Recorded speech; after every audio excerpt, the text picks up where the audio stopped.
Okay, thanks, Sally.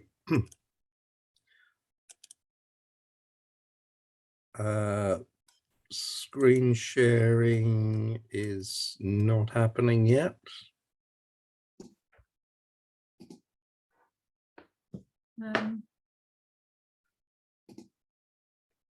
Hang on.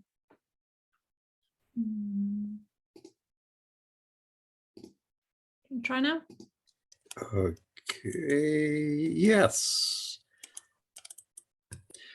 Righty ho. Okay, so transport in the time of COVID, I'm going to be thinking of a new name. It should be something like transport in the time of active travel, as trying to keep up with the momentum of what happened at the beginning of lockdown and the kind of ideas and things that were happening at that time. I'll be thinking about that over the next few weeks. Okay, so do send me information, links and slides to me at that address, or go to our new address there to find out what's happening with Ideas with Beers. So kick off, there's our more kind of upbeat slide from Kiev, still keeping this in the forefront of our minds. Because it is a war, it's not far away, and it's to do with fossil fuels. Don't forget, you can get bicycles to Ukraine. Go to that link for the Danish campaign. And I've still got this stuff up about the edition of the TMA 2004, published in 31st of May. It's the last time I'll keep it up, but if anybody has any comments having read their way through this latest edition, do let us know. Okay, so today was the all-party parliamentary group cycling and walking. Had its annual bike ride and meetup. And I rocked up, not for the actual bike ride because it was too late. So I just cycled over to Carlton House Terrace, where there was the meeting of the great and good on active travel.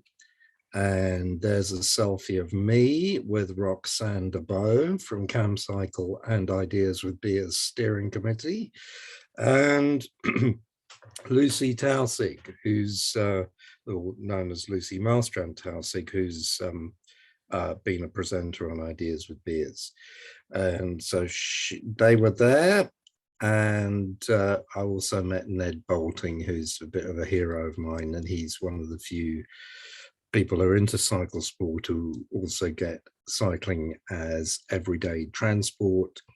And he had a spat with Metro magazine, who employed him as a journalist. And when they started producing anti-cycling stuff, he just said, don't do it, otherwise I'm walking.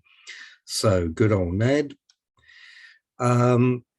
Anyway, the speakers included Isabelle Clément of Wheels for Wellbeing, who did her bit about disabled people and cycling, and she's been on Ideas with Beers, as you know, before. Maybe we should have Isabelle again for an update. Here's the lady from Trier. There was a focus on inclusivity. There's the wonderful Chris Boardman, who you know.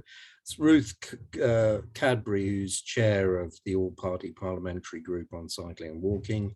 Here's the woman from Saheli Cyclists, who we had on Ideas with Beers not long ago, talking about what she does in Birmingham.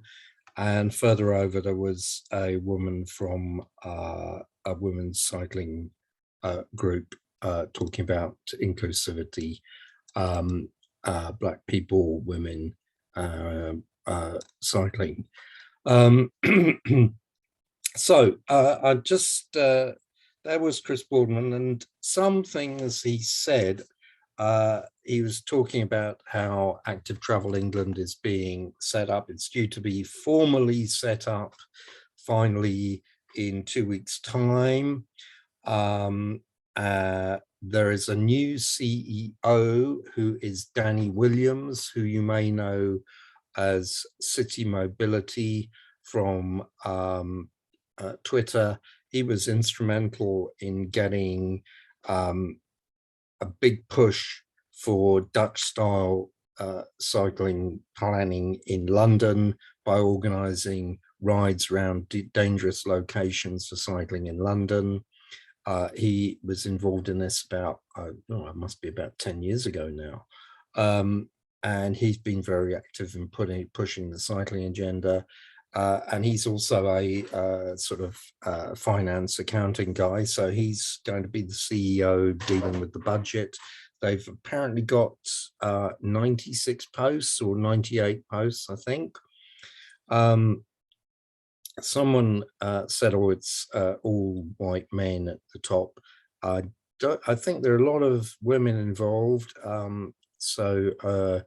As I mentioned, Lucy Master and Tausig, she's been doing some consultancy for Active Travel England. And I think Isabel has done some consultancy for, or advice anyway, for Active Travel England. Incidentally, of course, as you know, the guy in charge of, I forget what his official title is, but Brian, formerly of this parish, was there today, and I said hello to him, and he was in a good mood. So it was nice to see him and all the other people involved with that cycling and walking were there today.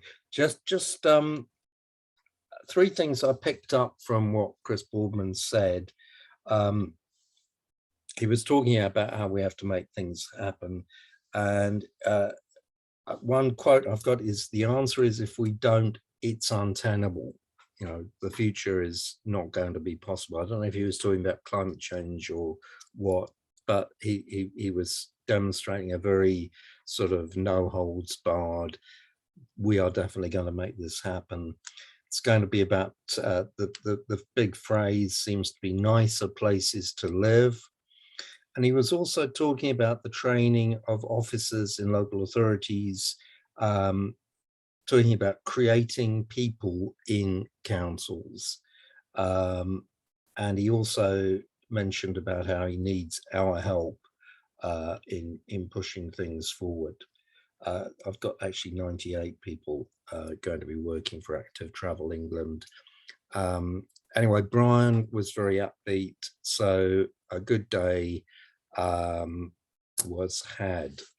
That was this morning. Not much other news actually this week. There's the list of research on LTNs by Professor Rachel Aldred, which I mentioned last week. Here's an illustration of the publication Street Shift, the Future of Low Traffic Neighbourhoods, which I've mentioned in the reading list before, by Centre for London. There it is there. There's the link. I still think we've got a consultation on air quality and Londoners' health for people in London.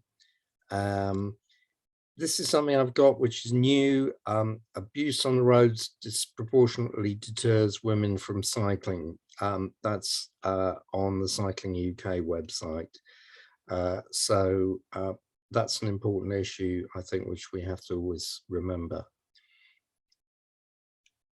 And here's the reading list again.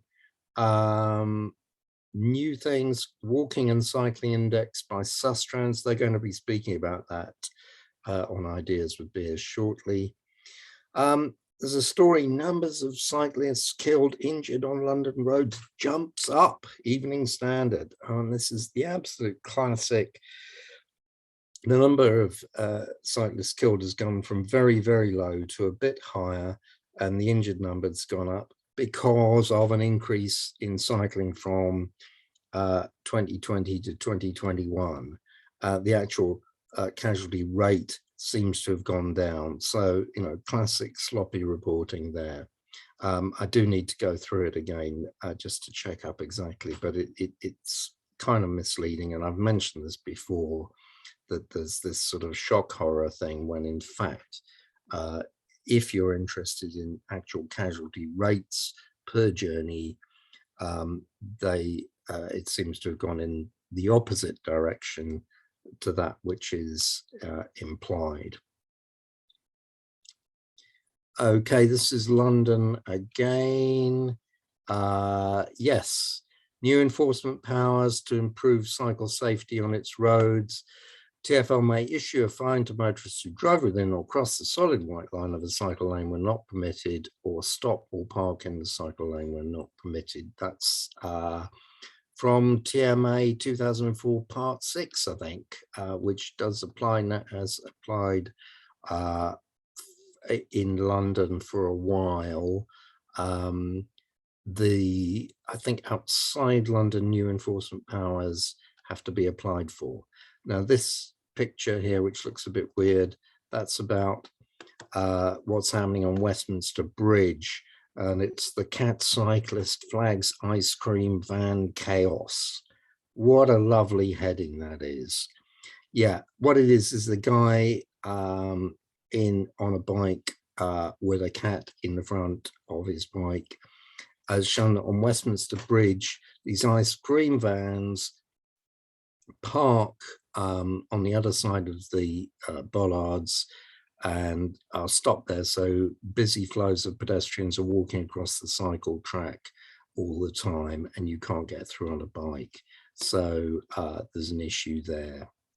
And actually, that's about all I've got for today. So there you go. And any comments, anybody, on what I've said? Have I said anything wrong? And I didn't meet Ruth's son at the all-party parliamentary group thing, because I don't know what he looks like, actually. So he didn't come up to me, and that's it. All dark and handsome, Robert. All right. That's me. Yes. Thanks, Bob. Yeah, it's really great to hear that. It sounds like it was a really good day, and good to have all those new announcements. Here in Newcastle, we're happy for Graham Grant, who is our assistant director of transport, but unfortunately he is moving to Out of Travel England, and he's going to be director of planning and development, I think. So some mixed feelings about that in Newcastle. It'll be interesting to see what kind of impact that has, who in terms of who replaces him. Has anybody got any questions for Bob? Oh yeah, one other thing is next week I won't be here. I'll be on a train to Active City Cycle City at Sheffield, which is the Landor conference, and I think various other people will be as well. I'm still kind of a bit COVID scared, so I won't be meeting up with people, but if anybody else is going to be there, and I know some people here will be there, and you want to meet up, do try and liaise with each other in the chat. I think there's been some discussion in the chat about that, so yeah. That would be, lucky people who get to go.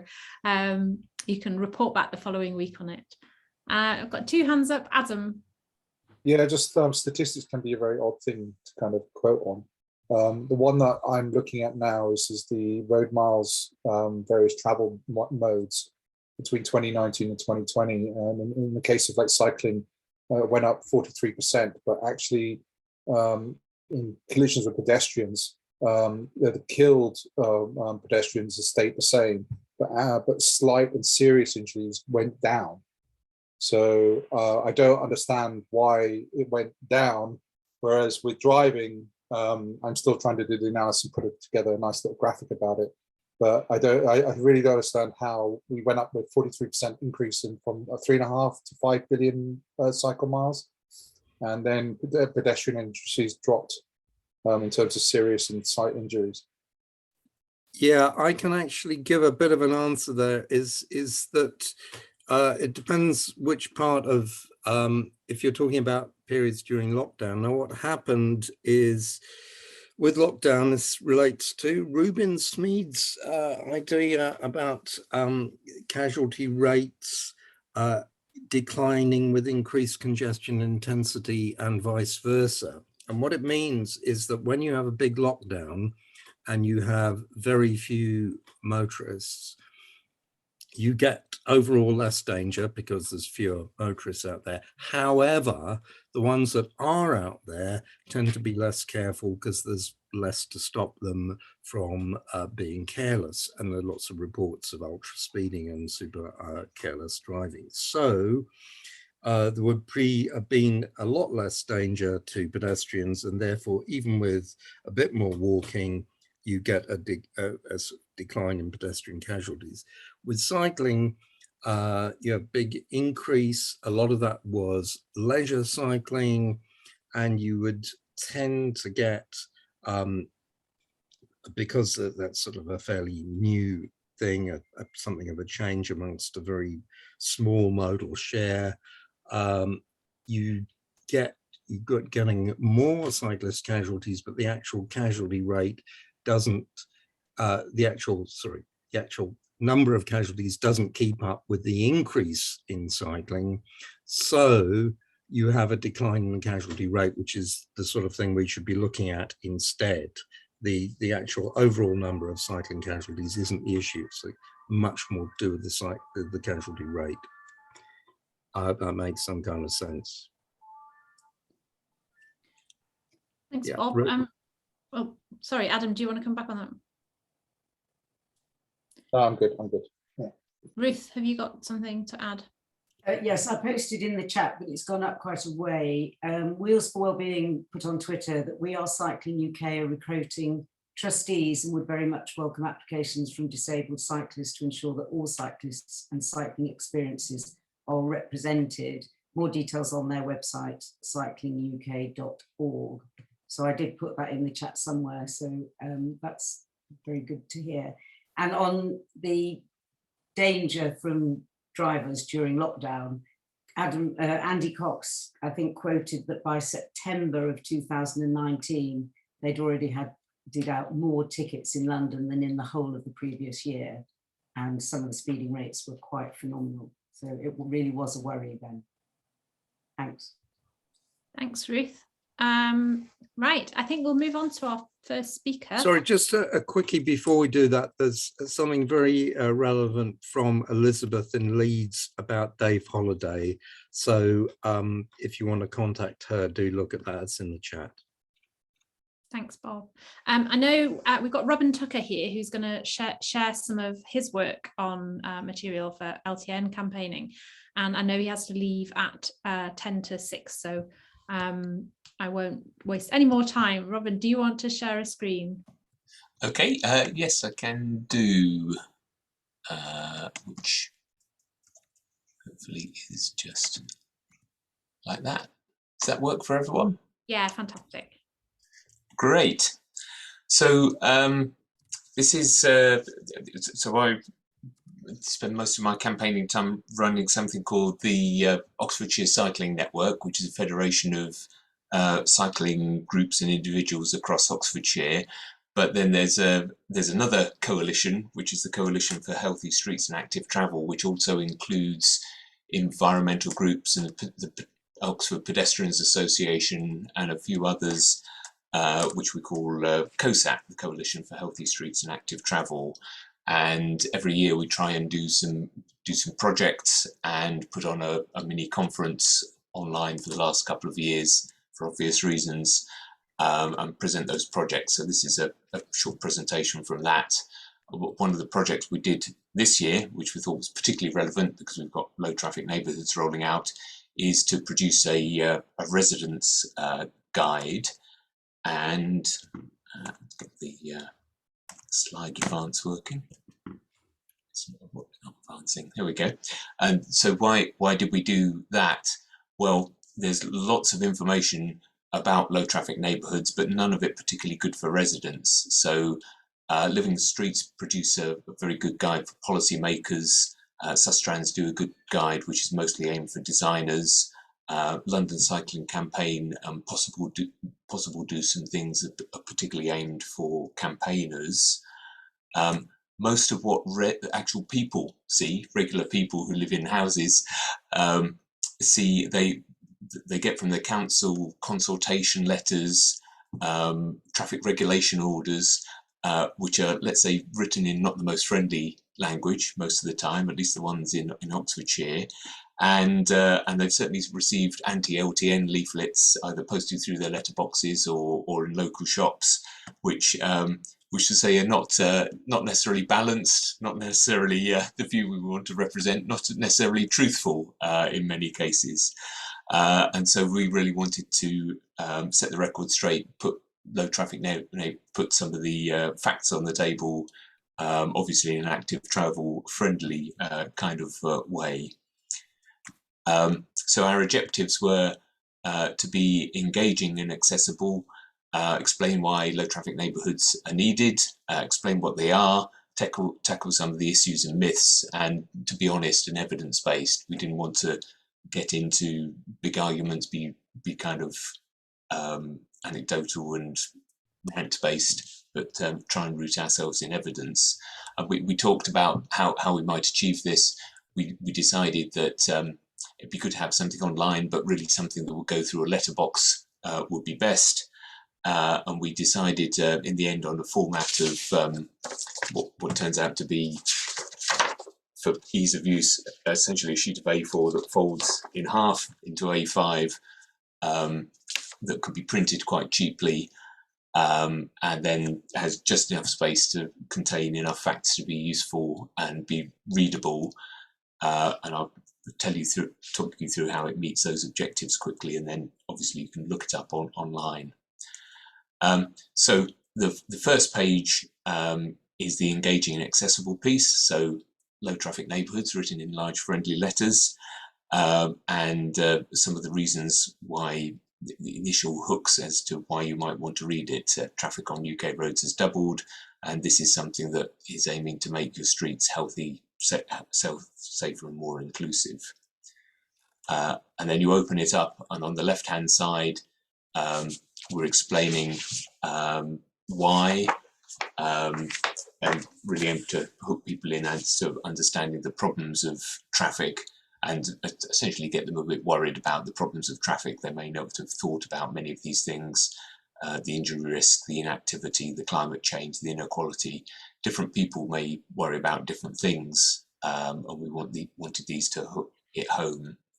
And all of these things, we have a link to an evidence page on the back page where we've collected the evidence on all of these.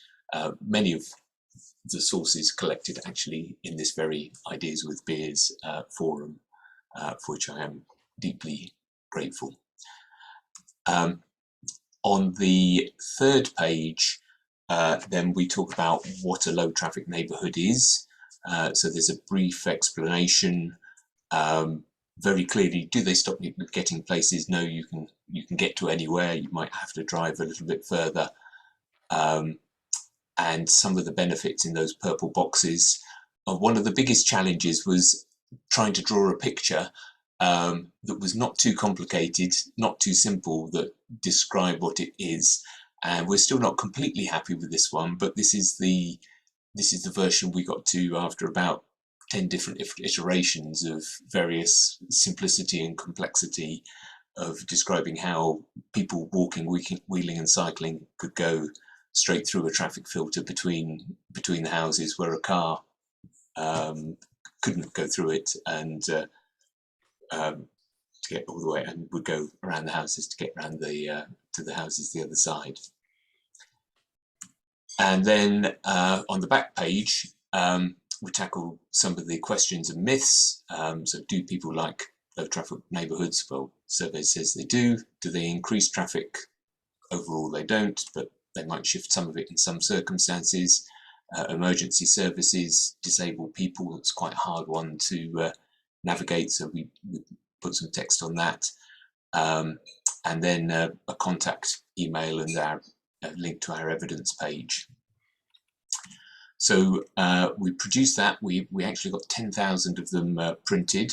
So far we've distributed 3,000. We've had two recent sets of low traffic neighbourhoods in Oxford. An initial 3 in about a year and a quarter ago, which are actually next month. The decision is being made on whether they are made permanent, and then this May another 3 went in, which consisted of about 3,000 homes, and so we distributed these leaflets to those 3,000 homes through a group of volunteers who live in the area, just before a couple of weeks before the bollards went in. So we've still got several thousand leaflets ready to go for future LTNs. None of which, of course, stopped some of the things that happened, which I've told you about on a previous session. So some of the bollards were pulled out. The type we've got not a particularly useful type for stopping traffic all the time. They can be taken out or driven over quite easily.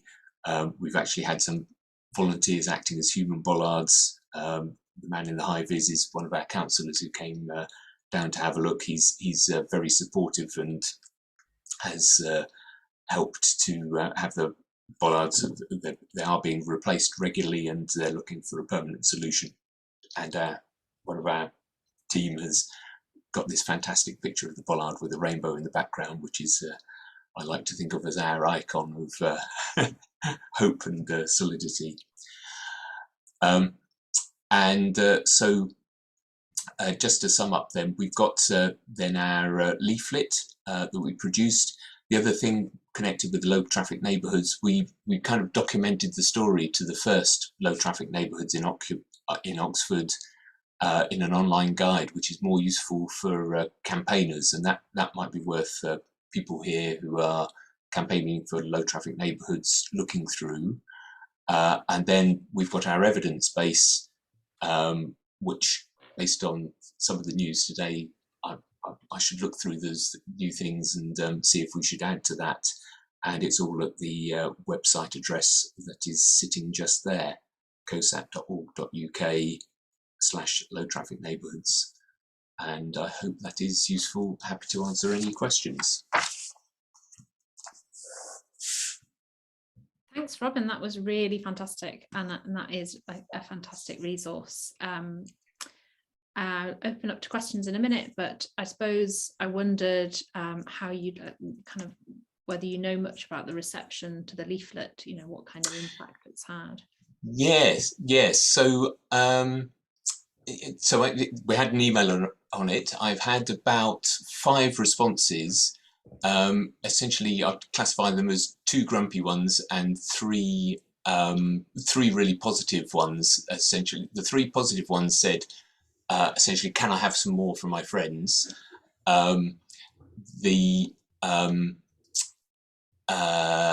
Yeah, so I don't need to say much about those. The 2 grumpy ones I had was, one was, this is a load of rubbish, and people are fat because they're eating too many takeaways, and the bollards block all the traffic, and it's displaced traffic, and all the usual naysaying, which is not a very productive conversation. And then there's a comment in it about consultations attract objections from those who want to keep cut-throughs and sometimes pole rigging. So if I don't know if you remember, but Last Not Lost, one of our friends, I don't know his real name, pulled together the stories of how anti-LTN people have organised lots of false votes into consultations and so forth, which is what I meant by the pole rigging. But somebody who lives in Oxford took this to mean I was saying that that they were rigging local elections or something like that, and then tweeted on this and wrote me emails about it, saying I was making false allegations. And the most amusing outcome of that is we actually had Ben Goldacre, who lives in Oxford, tweeting in my support, which was great. So I think I ended up winning that one. I see someone asking about the PDF, but if you go to the website there, the PDF is there for you to download. Yeah, I think it's just such a valuable resource. I mean, I'm sure lots of people have developed leaflets. We've done that here, but nothing as kind of comprehensive as that. And I think it's really, it's good to share ideas about those things. And I think you never really know what impact they have. I think for local, what we found was local councillors, they really felt supported by the fact that another group of people were going out and kind of, supporting this, because there's a case that for councils themselves should be putting out more of this information, but it lands differently anyway, though, doesn't it? I think if it's coming to the community. I had a discussion with the cabinet member who's responsible for this, and he felt some of that. Yes, he felt partially good, supported that we were doing it, and then partially embarrassed that the council weren't able to deliver this. And he actually was really, frankly, a bit annoyed that the county council's communications department were not delivering things that were, let's call it, consumer friendly. Yeah. I mean, I have a bit of an advantage here that I work in marketing in my day job a bit, so I knew we needed to develop something that's customer focused, and then I teamed up through our resource, our kind of local campaigning group, or groups and WhatsApp networks and so forth.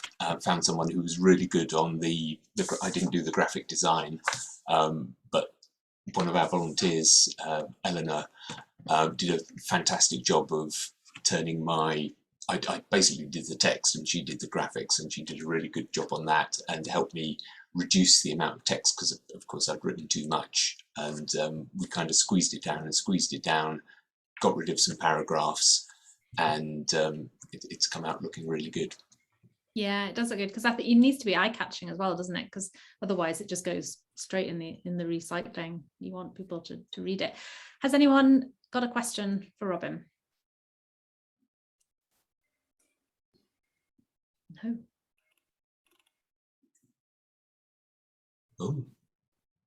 No, they were all just blown away by it. I think it's so useful, though, and it'll go, obviously the presentation will go on the website, and we can tweet that as well, the link to the PDF and to the material, the resources. Yes, somebody asked. There we are. Adam's come up with a question. Adam's got one question. Why aren't the council doing this?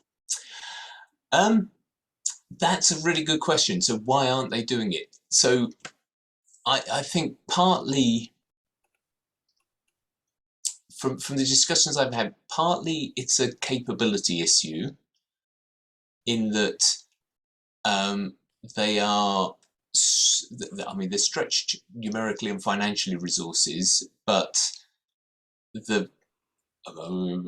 speaking frankly, the caliber of the people is not uniformly brilliant in public sector communications roles, shall we say. Let's hope not too many people are listening to that. The second is they're nervous about doing things by the book, just in case somebody does kind of sues them or pulls a judicial review because they're not doing a consultation according to the big book of how you do consultations. And so they get nervous about doing things that are not exactly as prescribed, or being seen to support things, thus prejudging a decision. And so they're just a bit scared of doing things that any other organisation would happily do. So maybe it helps them that we're a bit freer and more liberated to do these things. Did you do door knocking to follow them up? Because I think Claire Rogers, I don't know whether you heard her talking the other week, she was saying that had played such an important role.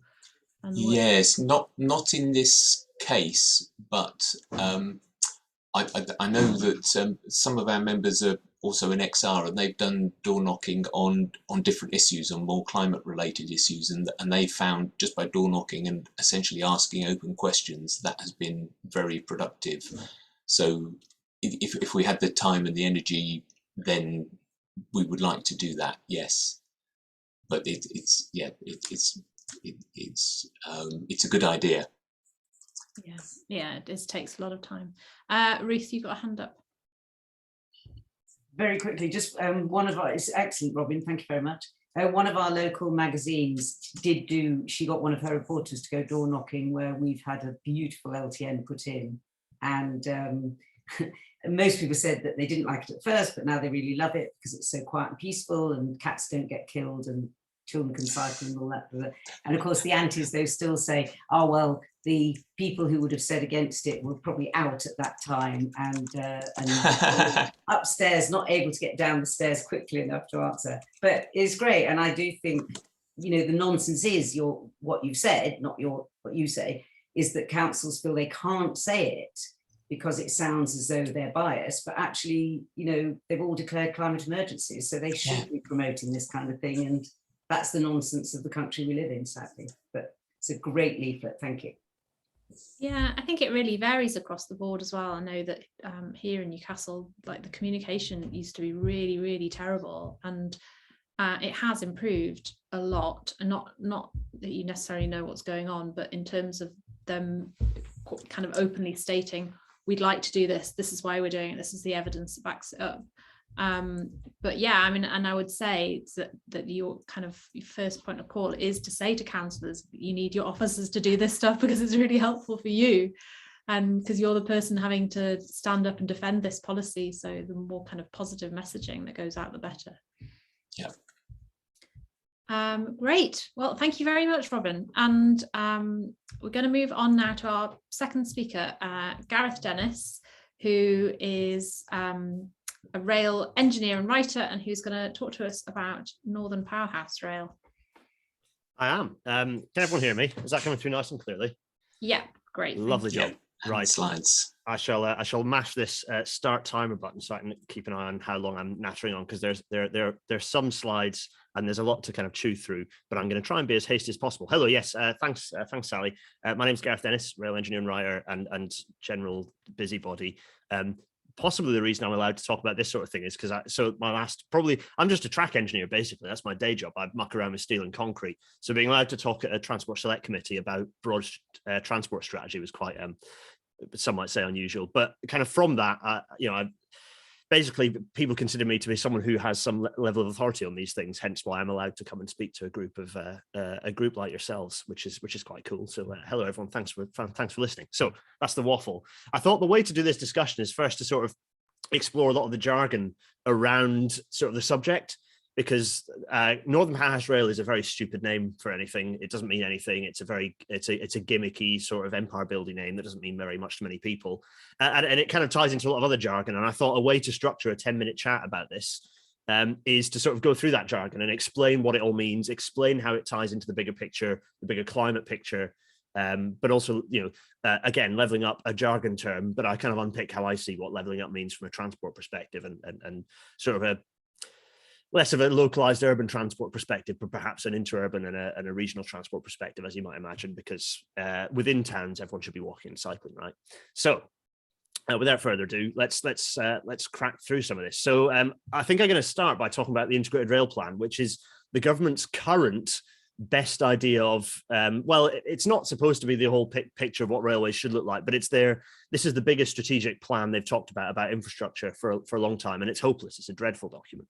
And so it's worth unpicking why that is and what it means. But first of all, the document itself was, the scope of this document was specifically to look at how the proposals that have been kind of coming up through since 2009 for high-speed rail in the UK, kind of formally, so High Speed 2, which we'll talk about momentarily, and also the proposals about high-speed rail across the Pennines, how those would tie into the rail network of the North and the Midlands. That was the scope of this document.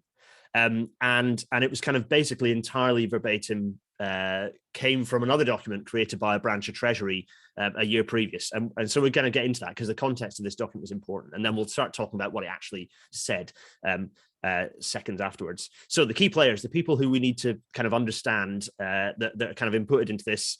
Well, firstly, it's Rishi Sunak. This is in order of power and input. Rishi Sunak, who currently runs the country, very much was the person who was steering the document. Its primary author was Andrew Gilligan, who's the transport advisor. I know lots of people think and give him a bit of a free pass because he's ostensibly good on cycling.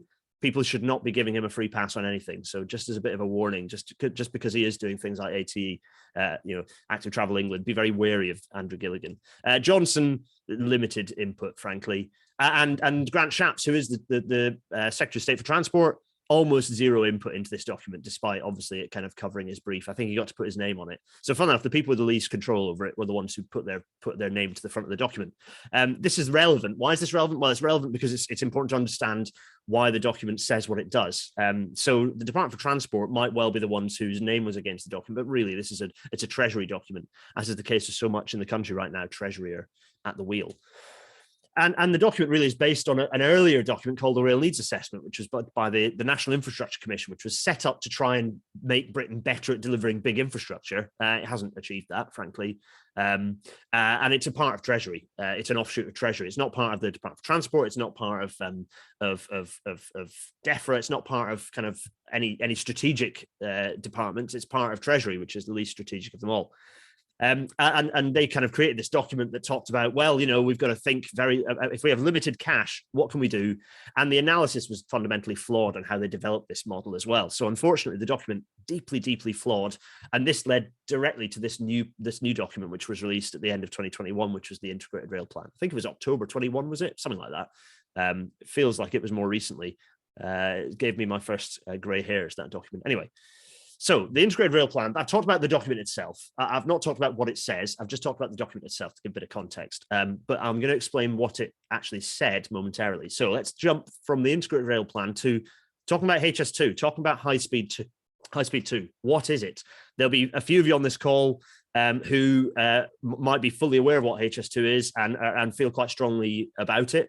And you might feel quite strongly against it. So hopefully in the next the 90 seconds, I might get you to switch your opinion on that. So let's see. So here's the middle of this large island that we live on, that most of us live on. And yeah, you can see there's most of Wales and a good chunk of England. So HS2 it's a new railway line that is designed to carry high-speed trains from London northwards, or rather from Birmingham outwards, if you like, and it's being delivered in strangely numbered phases. So phase 1 kind of makes sense, which is the connection between London and Birmingham. Fine. Phase 2A, starting to get a bit confusingly named, goes up to Crewe. Now, what you can see on the screen now, this section is being built. That's in the bank. That's happening. There's a little bit of fiddling happening at Crewe, but generally, and some fiddling happening down in London with Euston Station as well, but generally that part has been finalised, the designs are finished and it's being built. The other sections that are arguably more important, frankly, are, although the whole thing is important as a jigsaw puzzle, is phase 2B, the western leg, which is the connection both up to Manchester and up to Scotland, so including a link, or did include a link that connected up to the West Coast Main Line and then took trains north to Scotland. And then the eastern leg, which I argue is the most important part of HS2, was the section that connected the Midlands up through the the West Midlands up through the East Midlands and into Yorkshire. So going up to Leeds and then across to York and beyond. Now, what is HS2? What's the point of this? Why are we building a new high-speed line? Why aren't we? The thing I hear so often is, why aren't we upgrading existing railways? And all these other arguments about HS2. And I've written chapter and verse on this stuff, and I've done countless videos. But I'll try and capture it now, which is that. Firstly, we are upgrading the existing railway network as quickly as we can, but it's very difficult to do. Secondly, you cannot achieve even a smidgen of the benefit on the existing network from upgrades to the existing railway network that you can by building a new segregated pair of tracks And why is that? Well, it's because Britain's railway network is a mixture of all sorts of things, a jack of all trades and a master of none. And in fact, the trains that have the biggest impact on capacity on our network are the fast trains, because they force everything else to get out of the way. So those non-stop fast express trains going to and from London or across the country force everything else to get out of the way. And so by taking those and putting them on a new pair of tracks, you essentially allow all the trains that are on the existing railway network to bunch up much more closely together. So you get this great leap in capacity. And that's not just for the West Coast, or it wasn't just for the West Coast main line. So it wasn't just kind of going up this side of the country. It was also for kind of the East Coast main line, kind of going up this side of the country. Why did I choose white? It felt like a good idea at the time. But also you get that benefit for the Midland main line as well. So essentially HS2 is kind of 3 new mainline railways for the price of 1. That's the kind of the purpose of the railway. It's to achieve that existing network release, to allow for more commuter trains, more local trains, the sorts of trains that people actually use. That's really the point of HS2. And Northern Powerhouse Rail was ostensibly the bit that would top that off. So it would provide a Transpennine connection, achieving a similar thing, taking the Transpennine services off onto their own lines and allowing many more local services. And it was supposed to go from Liverpool across towards Hull and York via Manchester, Bradford and Leeds. Alas, not to be. So that's HS2. That was the description of HS2. And we have a few more things to look at. So let's talk about phase 2B in the eastern leg, because that's the kind of the most important bit. So by getting rid of that, which is what's happened with the integrated rail plan, by the way, the integrated rail plan has just scrapped it. Don't let anyone tell you that, oh no, they're still connecting it to Derby and Nottingham. No, that they're not. They might be saying they are, but that is achieving none of their capacity release on the existing network that the previous design did. So by getting rid of that, you've lost that benefit of trains. HS2 has now become a bypass for the West Coast main line, which is not what it was never supposed to be. So we've lost a tremendous amount of benefit across the whole of the north, not just Yorkshire, but also across the Lancashire, around, through Manchester and so on, because of the huge rippling effect of that loss of capacity release across the network. And it's not just north-south, it's for all the trains that intersect with those big stations like Birmingham and all the different connecting points on those main lines that are currently very congested. So, places like Peterborough that are very congested would gain enormously from HS2 by that capacity release. So that's the loss of phase 2B of the eastern leg. That's gone now. So let's talk about the Crossrail of the North, or Northern Powerhouse Rail. These are both equally daft names for what is really a new high-speed connection across the Pennines, across the kind of the mid Pennines. They're not really the North Pennines, but it's also not the Southern Pennines, because that's Derbyshire. So kind of the middle of the Pennines. It's a high-speed connection across them. Crossrail of the North is what Labour were calling it for a while, but that doesn't make any sense. Not in the way they meant it to. Actually, the new high-speed line would enable a Crossrail of the North on the existing network, but I don't think the people who came up with the name Crossrail of the North realised that. But in any case, here is a closer zoomed-in map of what that is. And you can see you've got the pink is what Northern Powerhouse Rail, what the new high-speed line was supposed to do. It was supposed to have a station at Warrington here. You'd have had an upgrade to Lime Street in Liverpool, so connecting across. You would have used the HS2 bit through Manchester, and then should have had a through station in Manchester, connecting up to Bradford, and then across to Leeds, and then splitting out, either going up to York or across to Hull. So that was kind of what the new line was supposed to do. And what that would achieve is that you'd release an enormous amount of capacity on the existing network. So the existing lines through Huddersfield, and indeed the kind of the Summit Tunnel route, the old route further north as well, for more local services, so serving lots of the local stations along that corridor, but also for more freight, because it's an incredibly busy freight corridor. So that was what this new line would achieve. You'd get those improved journey times on for fast services, but you'd also, more importantly, get this huge capacity release on the existing network. That's what it was about. Unfortunately, the integrated rail plan got rid of almost all of that, and even perhaps even more depressingly, we've just had the announcement, as part of some serious pork barrel politics for Boris Johnson to attempt to save his skin, got rid of what was called the Goulburn link, which provided the connection to Scotland. So all we've got left is this bit in the north of England, rather depressingly, not much at all. So we've gone from this quite useful high-speed connection to very little. So that's what we've lost with Northern Powerhouse Rail. It's gone. So that's that burned. And how does this tie in with levelling up? How does it tie in with? I've got exactly -1 minute to tell you about this. So levelling up for me is about the difference in services you get outside of the M25 compared to within the M25. So if you go to somewhere like Shenfield, which is served by Crossrail now, it's 20 miles from London. It's got a population of about 10,000, and it gets 10 trains an hour into the centre of the city, which provides 15,000 seats an hour. It's an enormous capacity, as it rightly should be. It's a busy commuter town. Jump to Marsden, now made famous by being the end of the new version of rabbit ears and Northern Powerhouse Rail. Marsden is 20 miles from Manchester. It's got a small population, but it still is on that kind of busy corridor. It's a very busy area, and it has enormous housing potential with all the ex-mills in Marsden. Some of the biggest mills in the world were there, now abandoned. Huge potential for housing, brownfield housing. And it has 2 trains an hour, which provides it with a very poxy 500 seats an hour. So around 15,000 compared to 500. Does somewhere that's a fairly sizable potential, commuter town, does it merit less than 4% of that service for Shenfield? You go to Outwood in West Yorkshire, it's the same story. And in Derby, Belper, north of Derby, is quite a large town. It's about the same size as Shenfield.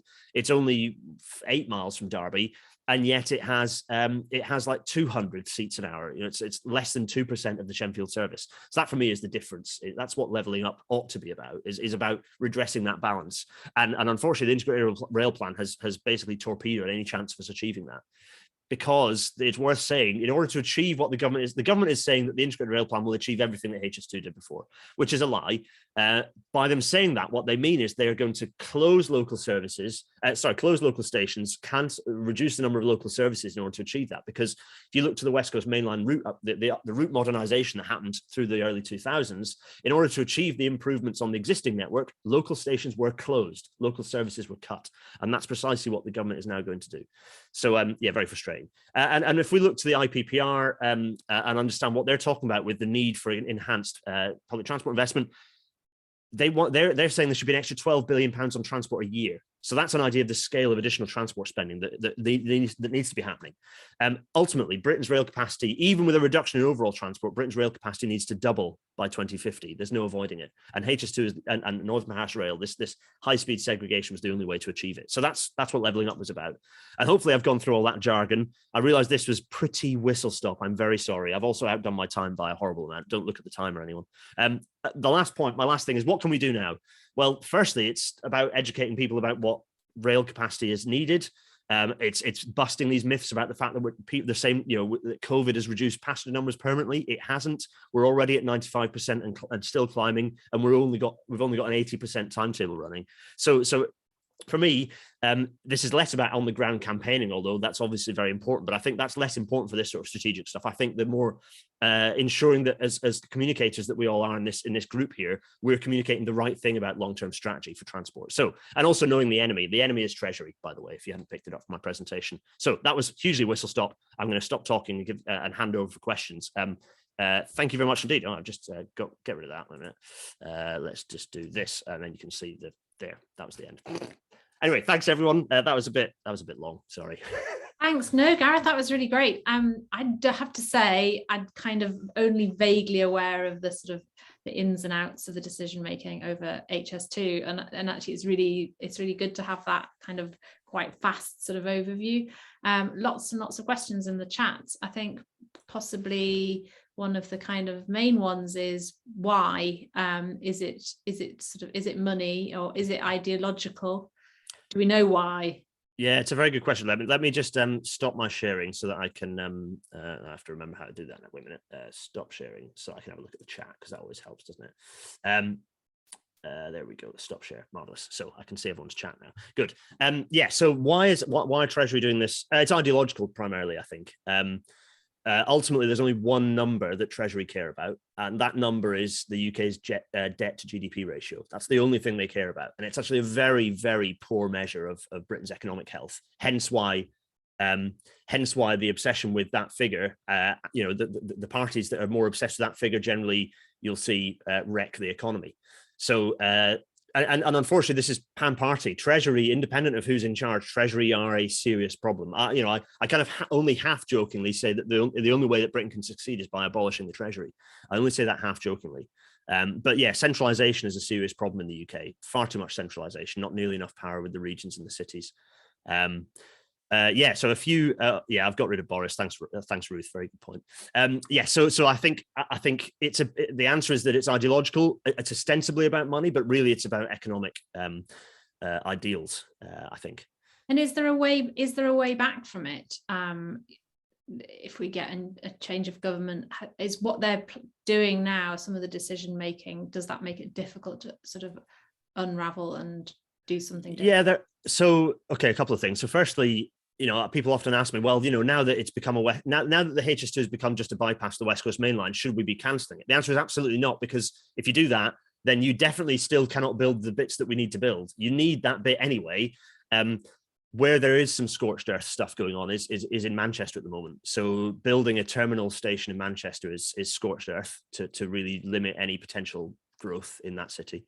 And likewise, the choice of sending this new spur up towards into the Calder Valley and through Standedge Tunnel is also deliberate scorched earth policy, because that is a dead end essentially for building infrastructure. You need to connect up to Bradford. Bradford needs to be on any new future network, because it's the UK's youngest and most diverse city. Huge growth potential. I don't think it's a coincidence that Britain's youngest and most diverse city is having things pulled back away from it again. So I think that there are problems, but I think campaigning hard, losing what's being built now. I mean, it's being built anyway. The section to Crewe will exist. The key thing is understanding the long-term vision. And I honestly don't think that the Labour Party being voted in will necessarily change tack on that. I think that requires a lot of campaigning across right the way across the political spectrum to ensure that MPs locally understand the benefits. So I think that's a key thing we can do.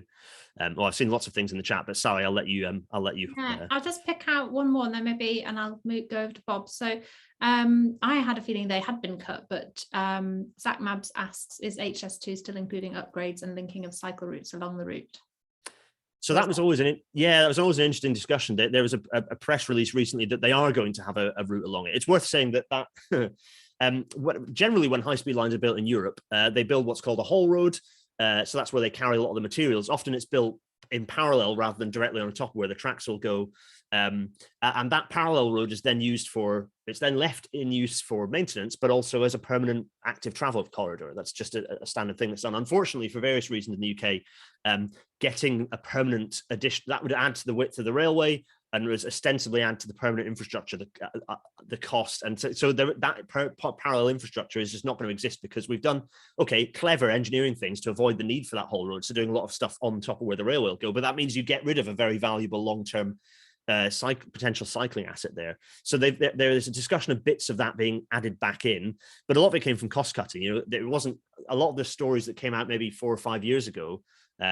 Was it that long? Yeah, 4 years ago. It was in the year running up to my wedding that a lot of the stories were coming out about them cutting the cycling infrastructure. A lot of that was actually cutting cycling infrastructure from crossings of the railway. So where infrastructure was being interrupted by the new line and being reinstated, there wasn't a push for high quality cycling infrastructure as part of that. All about cost cutting, all Treasury cost cutting.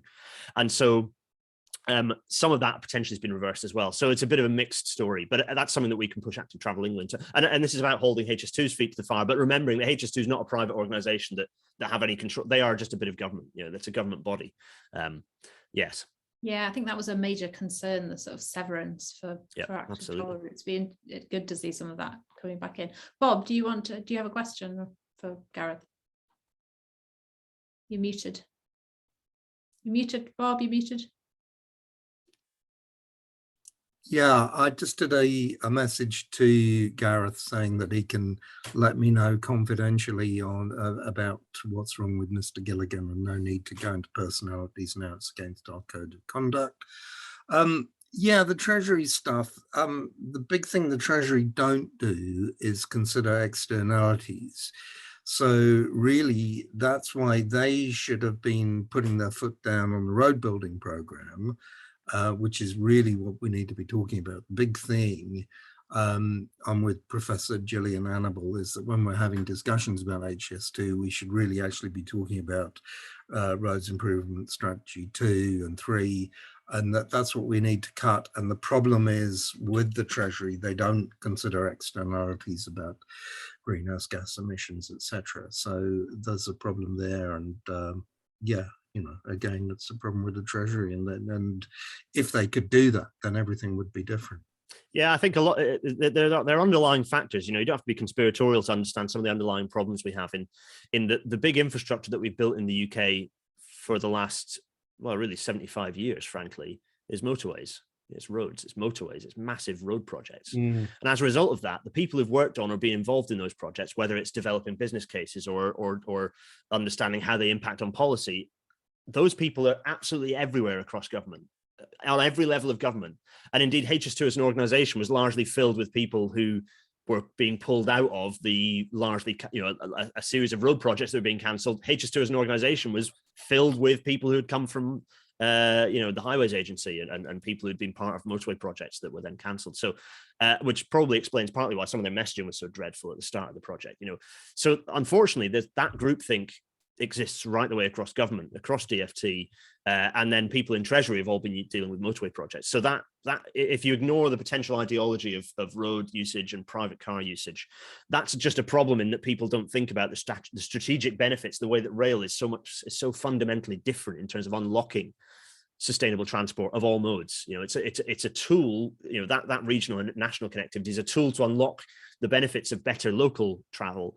Remember, the majority of our greenhouse gas emissions in the UK are from transport. The majority of those are from long distance car travel, long distance roads, HGVs and cars. It's not the large body of the emissions do not come from local transport. So the benefits from local travel, the benefits from LTNs, the benefits from cycling and walking are huge, but they're about local pollution, they're about congestion, they're about making a choice, making people generally have a lifestyle that favors sustainable transport. And they do obviously have a major GHG benefit, but the large part of the GHG emissions from transport in the UK are from longer distance travel. So rail is a fundamental part of enabling that. It's another battle that I fight with green campaigners who oppose it, is about, we should just spend the money on, more cycling infrastructure. It's like, do that as well, absolutely, but you have to understand the breakdown of where GHGs are coming from. There's a huge pile of interesting stuff coming through in the chat. Sally, I don't know whether you want me to kind of I'm just going to run through them. Yeah, so Yeah. Claire asks, will the move to Great British Railways help? Is that not going to happen either? Yeah, Great British Railways is, or as I'm starting to call it to annoy absolutely everyone, BR2 so British Rail 2 is at the moment looking firstly like it's being, all of the things that it was supposed to achieve are being eroded away by Treasury. So all of the stuff about giving it some level of financial autonomy and strategic oversight is just being eroded away. It looks awfully like it's going to achieve a lot less than it's saying it's going to, which is very disappointing. Bearing in mind the whole rail industry has been in complete stasis since May 2018, really. With a knowledge that something was going to change, but no idea what it is, which is not good for any of the industry, for passengers, for freight, or for people working within the industry as well. So I don't think it should help. It could help, but I don't think it will help unless it has suitable amounts of financial and strategic autonomy. I don't see, and part of that comes from the DFT doing its job and actually setting some modal shift targets. But it refuses to do that. The DFT refuses to say we want to see a reduction in private car usage, and until that happens, and Treasury will never let it do that, and because of various amounts of initially fuel duty, and then eventually whenever they work out how to replace fuel duty, then that still is seen as a large income for the Exchequer. Yes. Andy Smith asks, why weren't the phase 2 A and B sections built before phase 1? It always seemed to me, non-expert, that was the more useful bit. Yeah, it's a common and kind of interesting question. I think operationally, you don't get the release capacity benefits without taking the trains off the existing infrastructure into London, right? So you have to have the bit that goes into London. That bit is necessary for the release capacity benefits on the whole rest of the thing, because it's the London trains that are the ones that eat up the capacity for all the local trains. And if you want to get rid of the choice you have is either that you get rid of those fast trains, and then that means more people are going to either drive or take the plane. If we don't have a country that allows us to just ban those flights, then people are just going to shift onto flying again. So bearing in mind that modal share of trains is pretty good for flights, there are still 120 flights a day between the Scottish Central Belt and London, but it's the modal share is not bad for rails. We get rid of the faster trains, that'll shift back to flying again. So you need to retain those fast trains, but at the same time, obviously the benefits for most of us who travel are, and indeed for the people who are using those non-stop long distance trains, is in the kind of the spoke stuff at each end and kind of in between as well. So you need that London connection is needed for it to work operationally. But politically, maybe maybe there should have been a better, for people who really cared about the project, maybe they could have done a better job of tying and making it impossible to not do the other bits. So maybe they should have said, actually, you know what, we will have several strategic starting points. Maybe they should have started it in Birmingham and gone outwards. I don't know. Politics versus the operational engineering things are the key thing. But of course, the issue there is that Treasury was only really interested in funding the bit where the business case seemed most obvious, which is the London bit. So yeah, that's always the challenge. Always comes back to Treasury. Yes, and that business case.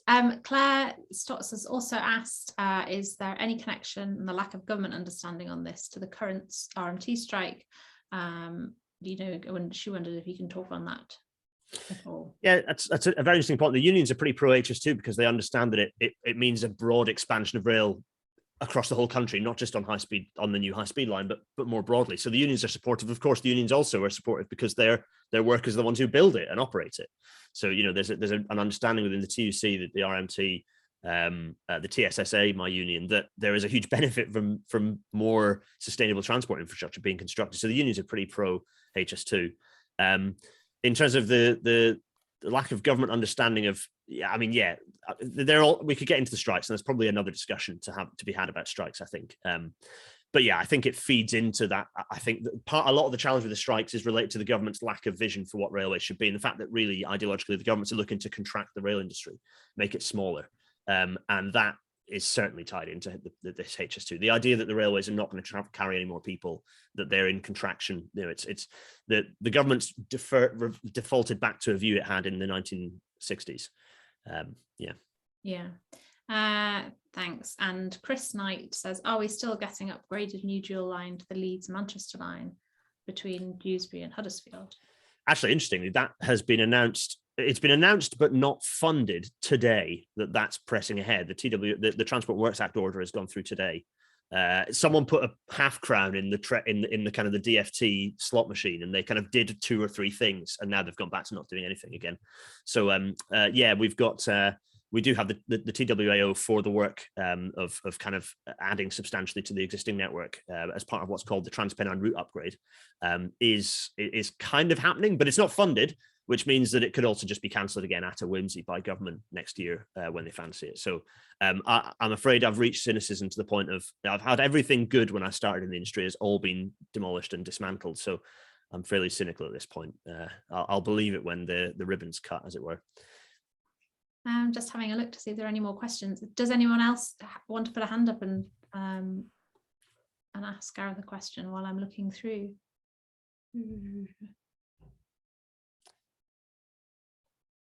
Yeah, and if I don't answer your questions in the chat, by the way, if I missed a question, feel free to tweet me and I can come back. Oh, hang on. Yeah. I have a question from Ruth. Is freight moving to train rather than road or plane not discussed at all? Yeah, so this is a very good point. And in my Transport Select Committee session, thanks, Ruth, by the way, good question. In my Transport Select Committee session, I pointed out to the astoundment of multiple MPs at that session that the Integrated Rail Plan will reduce freight capacity on the UK railway network. The GB railway network. That is true. It's an unavoidable truth in that the proposals in the Integrated Rail Plan will reduce freight capacity. Freight is currently at substantially over 100% of pre-COVID levels now. So whilst passengers are bumping around at between 90 and 100%, freight is way up, 110, 120% in some cases. Very much the case that freight has returned to our railways in a big way. We're carrying more freight away. If you ignore the fact that the freight always looks bad because we don't carry coal anymore, and steel is reduced quite a lot. Get rid of that, and we're carrying more freight on our railways than we have for decades and decades and decades. It's a huge success story. So the government just isn't hugely interested in that. And in fact, I think yesterday or today they've announced they're cancelling or just moving away from upgrades at Ely North Junction, which is necessary for the kind of one of the biggest freight corridors into the country from Felixstowe. So that's just been cancelled. So yeah, the government's not really interested in freight moving away to sustainable. And I was, for various reasons, I had to drive down to Rail Live, an event in the south, kind of like an air show for railways. Ironically, pretty much everyone drives to it. For me, it's because I had a huge boot of bits and pieces, but also because of the strikes. Not ideal. But anyway, it is useful in a way because it allows me to see how many HGVs are on our motorways. I left York at 4:30 in the morning. And just the roads were just a constant convoy of HGVs wrecking the roads, reducing safety and pumping mess up into the atmosphere. So yeah, pretty depressing that no one thinks that's a bad idea and that we should change the situation. Well, no one in government anyway. Why is there more freight, and is there a role for industry to lobby for? So I mean, the railways don't have very successful lobby groups. It might sound like a strange thing, but the railways just not very good at lobbying. And haulage companies are a more powerful lobby group, but also industry likes the fact that freight can arrive at its doorstep, and without government stepping in and major punitive measures to alter that equation. So as soon as you force HGVs to have to transship into a smaller vehicle at the edge of an ultra low emission zone, all of that immediately rail will become massively more. All of the efficiencies will jump to rail, but while you can still drive an HGV into the center of a city or the center of a town, road will always win in terms of cost effectiveness. It will always win, and you can understand why. So the desperately needed is for us to have many more low emission zones across the whole country. So any center of population should have low emission zones, of any size. There should be rules, but particularly for anywhere that's got 100,000 or more, there should just be, if you like, there should be a rule about population density, and anywhere that has a population density over a certain level should just not have any accessibility through by HGVs. It should all be zero emission vehicles and low axle weights. So yeah, until that happens, no change.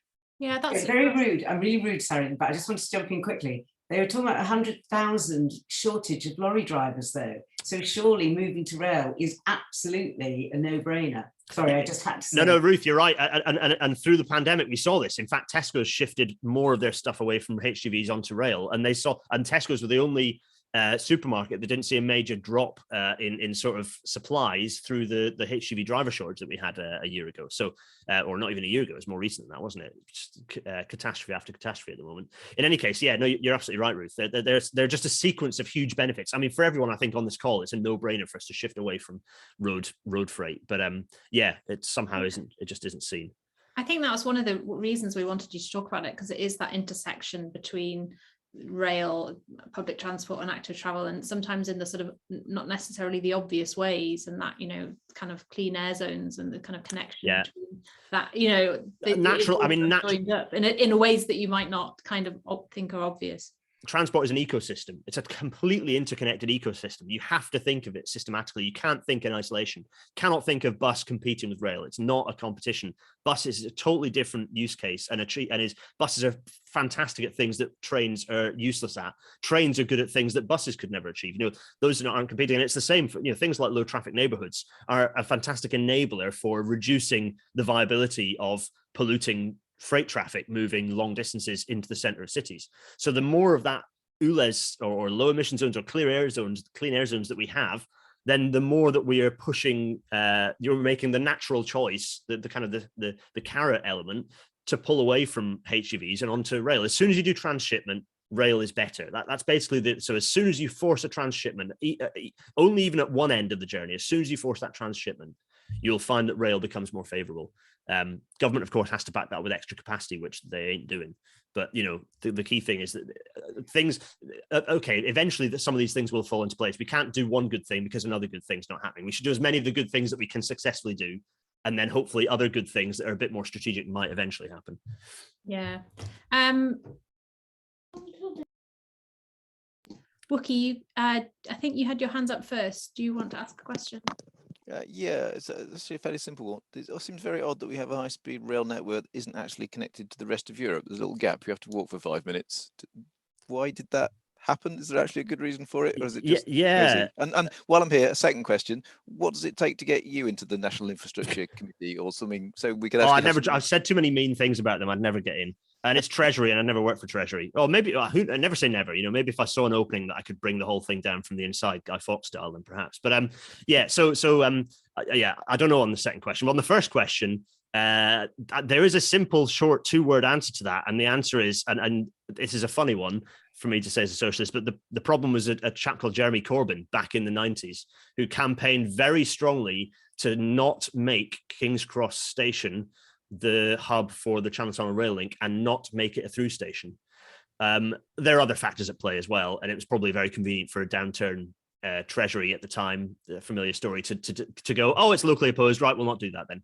But actually the opposition to there being a through station at King's Cross is the main reason why, because if you build the proposals for a link previously were rubbish, because you'd have an interchange at Old Oak Column, which would mean that one train out of so ever many a day, or one train out of so ever many an hour, would not be going into the centre of London, and therefore would be kind of rendered a bit useless, frankly, for the very small number of passengers that would interchange to Europe.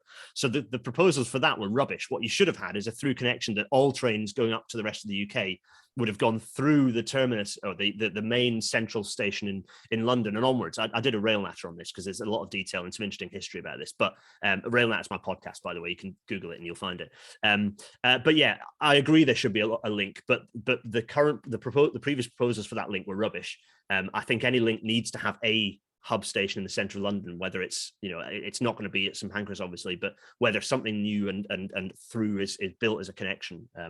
I think there's no point having that connection. At the moment, it's a 5-10 minute walk. Crossrail 2 was supposed to provide a travelator that would have made it kind of one big complex. It's for the reasonably small number of through travellers, I don't think it's such an issue, but I still think there should have been a link, much like there should have been regional Eurostar back in the day before the low-cost airlines killed it all off. Thank you. And Bryn, you have also got your hand up. You had a question. Yeah, it was just to bring us back to thinking forward and ask the general question about what's the potential of bringing back any of these elements back into a project, and what would your priorities be? I mean, I totally get how levelling up and the transport for the north really ought to be seeing the kind of connections, but I also understand what you're saying, that none of the benefits got delivered unless you had that capacity relief into London. So looking forward, what would be the priorities for the new sections, and what would be the best political way of going about that? Is it getting Andy Burnham to talk to the new mayor of West Yorkshire? Thinking what you're thinking. I think a big win would be, and to an extent has been, because I think he is getting it a bit more. I'd love to have a face-to-face with Burnham about this, but it is selling to Burnham that the eastern leg of HS2 is critical for Manchester, actually, because at the moment the plan is for a lot of long distance traffic to go across the Pennines and then from Manchester down HS2, which obviously halves the capacity of the trains that will be running south, and therefore impacts on the local capacity benefits. I actually have a top 10 of mega projects that need delivering, including ones that have been cancelled. So for me, the order of priority has to be reinstate HS2 phase 2B eastern leg as it was proposed, which was not perfect, by the way. I think that the fact that it didn't go via Meadowhall was wrong, because it meant that you're relying on existing capacity into Sheffield, which is obviously a disaster, and also it means you're not serving South Yorkshire. So for me, it's not, but I'm not let's not let the perfect be the enemy of the good. I was like, okay, fine, that's what's got through for various local and regional and national political reasons, then I'll still support it. The eastern lane needs to be reinstated, and it is currently still protected. That the route is still protected as previously proposed, so that's a key thing. The second project then is Northern Powerhouse Rail to be delivered as it was originally proposed in full by Transport for the North. So that's with the Warrington, that's Liverpool, Warrington, I'll do it so you can see my fingers. Liverpool, Warrington, Manchester, Bradford, Leeds, and then splitting out. That new line is absolutely necessary. So in that order. So I do the eastern leg, then I do. And now they've cancelled that link up to Scotland as well. That bit ought to be reinstated too. But really, HS2 made sense in the shape that it was pre-integrated rail plan. Thank you very much. I think we might have exhausted the questions, unless anybody can spot anything else. Oh, I've got one more. We'll have one more, and then I think we'll finish. Andy Smith says, how many years are the routes legally protected for? Oh golly, that's a very good question. I don't actually know the answer to that. Is it 20 years? I can't exactly remember what the legislation is about the route protection. I think it's 20 years. Anyone else who's got experience with that might be able to chip in with a better answer than me, actually. I don't know exactly. And I think it's kind of up to local authority whimsy a little bit as well. Like they can, depending on to what level it drops from being not a strategic decision downwards, the local authority can then decide to dispense with it. I think it kind of cascades a bit like that. That's a very good question. That's one I can't answer. There you are. There's my last question. I can't provide a good answer to it. Go and do some homework. Yeah, I have to do some reading. Actually, no, we've got one more. We'll take one more and then we will definitely finish. What about the X-shaped HS2 proposal? Yeah, thanks, Rupert. Yeah, no, I'm a big fan of the X shape. I think the X shape is necessary. So, but for anyone who's not sure, currently there's a Y shape, which very neatly maps onto what George Stephenson's original strategic map for railways in Britain was, by the way. But the X is essentially connecting through Birmingham and going down towards South Wales and southwest England. So kind of connecting up to Bristol and Cardiff, really.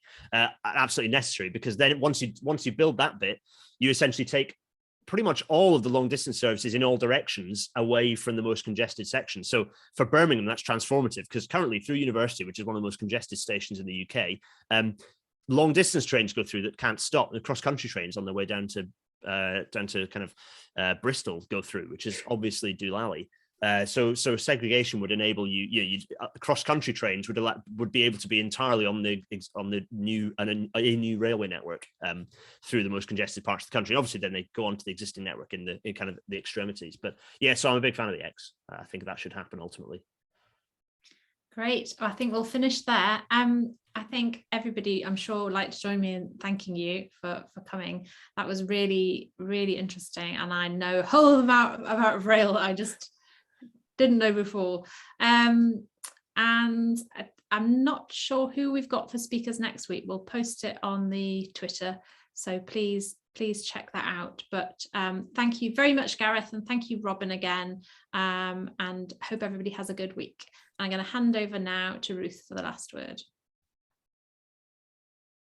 Thanks, Gareth. You've obviously been practicing with that famous train film where it rattles through London to Brighton in about a minute. You speak so fast, but fortunately I've heard you before, and it's always enlightening, and I just hope some of the people who are against HS2 will take note, because anyway, just my last word is, a friend lives in the middle of nowhere in the Chilterns in a beautiful farm, and all you can hear is M25 from her beautiful garden, of the roaring of the traffic that is constant.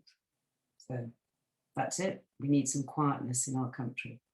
Thanks, everybody. Lovely to see you. David Dansky next week, and I can't remember who else, but we'll see you all. Thank you for coming.